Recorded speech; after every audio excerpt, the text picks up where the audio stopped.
Transportation, transportation का बिल्कुल simple सा मीनिंग होता है किसी भी सब्सटेंस का एक जगह से दूसरी जगह मूव करना।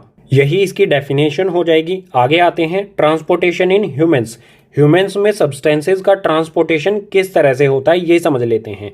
सो यहाँ पर है, blood is a connective tissue in humans, it transport necessary substance to cells and transport metabolic waste product away from those same sales.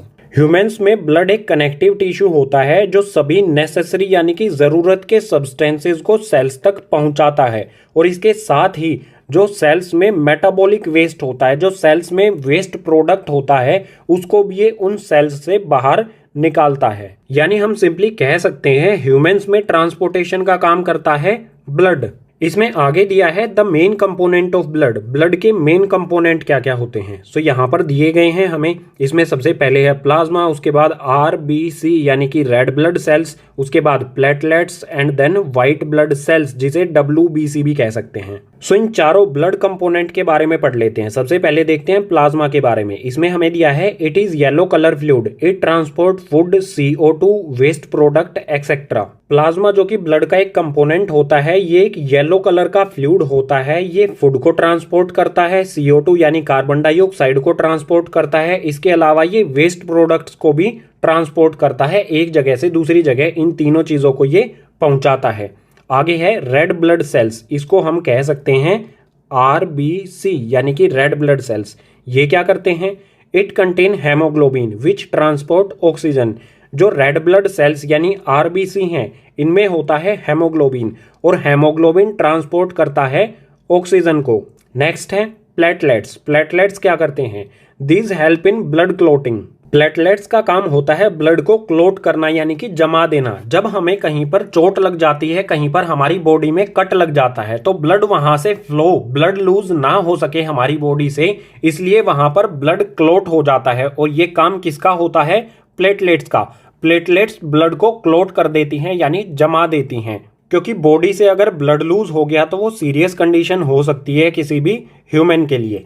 Next है व्हाइट ब्लड सेल्स, इन्हें हम कह सकते हैं WBC यानी व्हाइट ब्लड सेल्स। इनके बारे में दिया है these cells fight against harmful bacteria, viruses and germs. जो व्हाइट ब्लड सेल्स होते हैं, ये हमारी बॉडी में जो भी हार्मफुल यानी कि हानिकारक बैक्टीरिया, वायरस और जर्म्स होते हैं, इनसे ये फाइट करते हैं। ये हमारे इम्यूनिटी सिस्टम यानी प्रतिरोधी क्षमता, इम्यूनिटी सिस्टम को ये बनाते हैं। सो ये थे ब्लड के चारों कंपोनेंट और उन सभी के फंक्शंस। अब आप सोचिए, ब्लड एक फ्लूइड है, लिक्विड की तरह है, क्या वो हमारी जो ब्लड वेसल्स हैं, जो हमारी नसें हैं, उनमें अपने आप से फ्लो करेगा? सिंपल सी बात है, ब्लड को फ्लो करने के लिए या तो प्रेशर की जरूरत होगी या फिर जरूरत होगी किसी एक पंप की।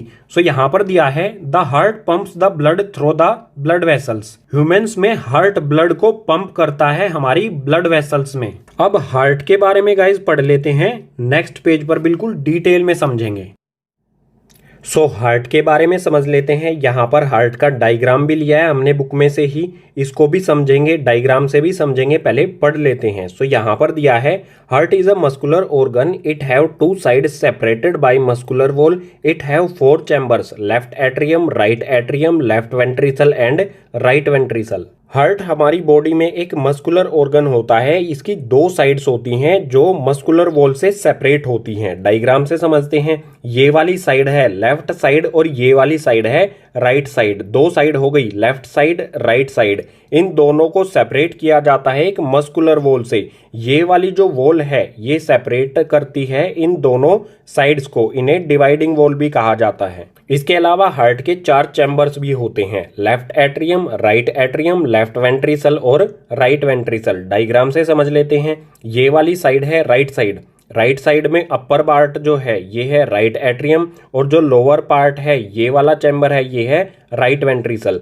2 चैम्बर है राइट साइड में, एक राइट एट्रियम और एक राइट वेंट्रिकल। बिल्कुल इसी तरह से लेफ्ट साइड में भी 2 चैम्बर्स हैं, ऊपर वाला जो है वो हो जाएगा लेफ्ट एट्रियम और जो नीचे वाला है ये हो जाएगा लेफ्ट वेंट्रिकल। जो नीचे वाले चैम्बर्स हैं वो होते हैं वेंट्रिकल, लेफ्ट राइट आप लगा देना उनके साथ, और जो ऊपर वाले चैम्बर्स होते हैं वो होते हैं एट्रियम। जो ऊपर और नीचे ये चैम्बर्स हैं एट्रियम और वेंट्रिकल, इनके बीच में होती है गाइस ये वाल्व होती है जिससे इस वाले अपर एट्रियम से ब्लड आता है इस वाल्व के थ्रू वेंट्रिकल में। बिल्कुल इसी तरह से ये वाला एट्रियम है, लेफ्ट एट्रियम, यहाँ पर भी ये वाल्व है, इस वाल्व के थ्रू आता है लेफ्ट वेंट्रिकल में ब्लड। सो ये थी हार्ट की डेफिनेशन जिसमें हार्ट को डिस्क्राइब किया गया था। अब बात करते हैं हाउ हार्ट वर्क्स, हार्ट काम किस तरह से करता है। सो यहाँ पर दिया है deoxygenated blood comes from body to right atrium. Deoxygenated blood यानी कि वो ब्लड जो कार्बन डाइऑक्साइड कैरी करता है, ऑक्सीजन कैरी नहीं करता है, वो ब्लड हमारी बॉडी से राइट एट्रियम में आता है। डायग्राम में देखते हैं, देखो यहाँ पर है वेना केवा, ये हमारी ब्लड वेसल्स होती हैं। इस ब्लड वेना केवा, इस ब्लड वेसल्स से हमारे लोअर बॉडी का जो ब्लड होता है वो राइट एट्रियम में आ जाता है, और इस वेना केवा से इससे हमारी अपर बॉडी पार्ट का जो डीऑक्सीजनेटेड ब्लड है वो राइट एट्रियम में आ जाता है। इसके बाद क्या होता है देखते हैं। Which then pumped to your lungs by right ventricle through arteries. Right atrium में जो ब्लड आया है उसको पंप कर दिया जाता है राइट वेंट्रिकल से हमारी आर्टरीज में।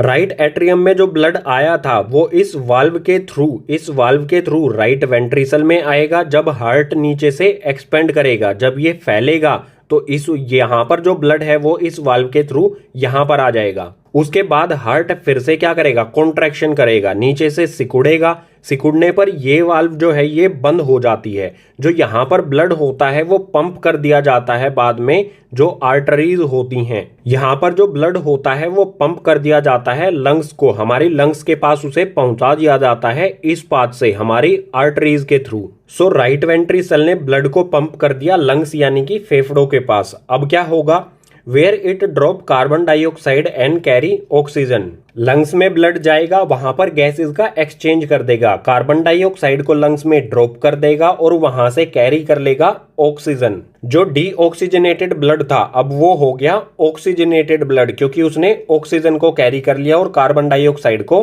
ड्रॉप कर दिया लंग्स में। अब आगे क्या होगा, then oxygenated blood comes to left atrium through veins which then pumped to your body parts by left ventricle through aorta। अब ऑक्सीजनेटेड ब्लड लेफ्ट एट्रियम में एंट्री करेगा वीन्स के थ्रू। इस साइड में ये है वीन्स, इन वीन्स से यहाँ पर ये ब्लड एंट्री करेगा लेफ्ट एट्रियम में। उसके बाद जो ब्लड लेफ्ट एट्रियम में आया है उसको पंप कर दिया जाता है हमारे सभी बॉडी पार्ट्स तक लेफ्ट वेंट्रिकल द्वारा एरोटा के थ्रू। सिंपली इसे डायग्राम से समझते हैं। लेफ्ट एट्रियम में लंग्स से लेफ्ट एट्रियम में वेन्स की हेल्प से ब्लड एंट्री करता है, यहाँ पर ब्लड पहुंच गया। अब हमारा हार्ट नीचे से एक्सपेंड करेगा, फैलेगा, तो यहाँ पर जो ब्लड है वो एंट्री ले लेगा, लेफ्ट एट्रियम से एंट्री ले लेगा इस वाल्व के थ्रू लेफ्ट वेंट्रिकल में। यहाँ पर ब्लड जब आ जाएगा उसके बाद हार्ट हो जाएगा कॉन्ट्रैक्शन करेगा हार्ट, यानी सिकुड़ेगा। सिकुड़ने पर ये वाली वाल्व बंद हो जाएगी तो ब्लड इस ऑर्टा, इस ऑर्टा के थ्रू हमारे सभी बॉडी पार्ट्स में पहुंचा दिया जाता है, सभी सेल्स तक। हार्ट किस तरह से काम करता है इसका थोड़ा सा और डिटेल एक्सप्लेनेशन दे देता हूं नेक्स्ट पेज पर। हार्ट किस तरह से वर्क करता है इसकी एक इजी सी एक्सप्लेनेशन देता हूं इस डायग्राम की हेल्प से। सो ये है हमारा हार्ट, ये है हमारी बॉडी। हमारी बॉडी से डीऑक्सीजनेटेड ब्लड वेना केवा से पहुंचता है हमारे हार्ट में, हमारे हार्ट के अपर राइट एट्रियम में पहुंचता है। उसके बाद पहुंचता है ये राइट वेंट्रिकल में। राइट वेंट्रिकल इसे पंप कर देता है पुल्मोनरी आर्टरीज के थ्रू लंग्स में।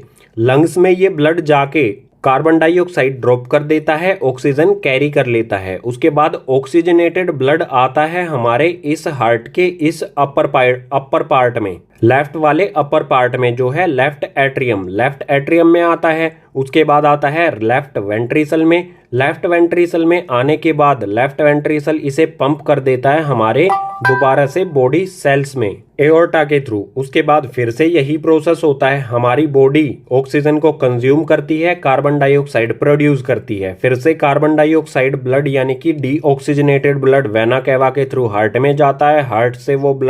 हार्ट उस ब्लड को पंप कर देता है लंग्स में। लंग्स से ऑक्सीजन कैरी करके ऑक्सीजनेटेड ब्लड वो आ जाता है फिर से हार्ट में। हार्ट उसे पंप कर देता है फिर से हमारी बॉडी के सभी पार्ट्स में। सो इसके बाद हमारा नेक्स्ट कॉन्सेप्ट आता है ब्लड वेसल्स। ब्लड वेसल्स वो होती हैं जिनमें ब्लड ट्रैवल करता है, फ्लो करता है। पाइपिंग सिस्टम होता है हमारी बॉडी का ये। सो ब्लड वेसल्स दो तरह की होती हैं, आर्टरीज और वेन्स। दोनों को एक एक करके समझ लेते हैं। पहले आर्टरीज को समझते हैं। सो यहाँ पर दिया है, these carry oxygenated blood from heart to body parts except pulmonary artery. These are thick and elastic. The smaller vessel which are 1 cell thick are called capillaries. जो भी आर्टरीज होती हैं वो ऑक्सीजनेटेड ब्लड को हार्ट से carry करती हैं, सभी बॉडी पार्ट्स तक पहुंचाती हैं। यहाँ पर एक्सेप्शन रखा गया है, जो पुल्मोनरी आर्टरी है सिर्फ ये ऐसी आर्टरी है जो डीऑक्सीजनेटेड ब्लड को कैरी करती है। इसके अलावा जो भी आर्टरीज हैं वो सभी ऑक्सीजनेटेड ब्लड को कैरी करती हैं और सभी बॉडी पार्ट्स तक पहुंचाती हैं। इसी में आगे दिया है थिक एंड इलास्टिक। जो भी आर्टरीज हैं वो थिक होती हैं और इलास्टिक होती हैं। इलास्टिक यानी कि ये इजीली बेंड हो सकती हैं। इसके बाद यहाँ पर दिया गया है कैपिलरीज के बारे में। ऐसी आर्टरीज जो 1 सेल थिक होती हैं, जिनकी मोटाई 1 सेल जितनी होती है, उन आर्टरीज को कहा जाता है कैपिलरीज। ये बहुत फाइन होती हैं, बहुत बारीक होती हैं कैपिलरीज हमारी बॉडी में। सो बिल्कुल सिंपल, आर्टरीज ऑक्सीजनेटेड ब्लड को कैरी करती हैं, ये थिक होती हैं, इलास्टिक होती हैं, और ऐसी आर्टरीज जो 1 सेल थिक, 1 सेल जितनी मोटी होती हैं, उन्हें कैपिलरीज कहा जाता है। सो ये हो गया आर्टरीज के बारे में। आगे है वेन्स। ये क्या होती हैं? Veins carry deoxygenated blood from body part to heart except pulmonary vein. These are thin and less elastic. Veins का काम होता है हमारी बॉडी पार्ट्स में जो भी डीऑक्सीजनेटेड ब्लड है उसको कैरी करना। इसमें भी एक एक्सेप्शन रखा गया है, जो पुल्मोनरी वेन है ये ऑक्सीजनेटेड ब्लड को कैरी करती है। इसके अलावा जितने भी वेन्स हैं वो सभी डीऑक्सीजनेटेड ब्लड को कैरी करती हैं। वेन्स के बारे में और भी दिया गया है, thin and less elastic. Veins जो हैं ये थिन यानी कि पतली होती हैं और लेस कम इलास्टिक होती हैं, यानी इन्हें फोल्ड इजीली नहीं किया जा सकता है एज कंपेयर टू आर्टरीज।